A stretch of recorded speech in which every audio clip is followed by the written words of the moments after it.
Hello guys, তো সেদিন ছিল গণেশ চতুর্থী। আর গণেশ চতুর্থীর দিন আমি সেজেগুজে বেরিয়ে পড়েছি আমাদের পুজোর কিছু প্যান্ডেল দেখতে। তো এখানেও একদম কি বলবো, বোম্বাইয়ের মতো ভিড়। এটা হচ্ছে শিলিগুড়ি, আর শিলিগুড়িতে এবার এত ভালো ভালো বড় বড় গণেশ পুজো হয়েছে যে আমরা কখনো কল্পনা করতে পারিনি।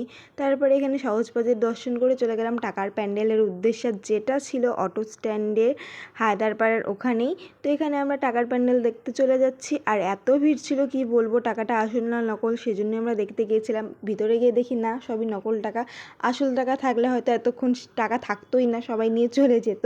আর পুরো ভিড় হয়েছিল, আর ঠাকুরের মুখটাও দেখতে খুবই সুন্দর ছিল।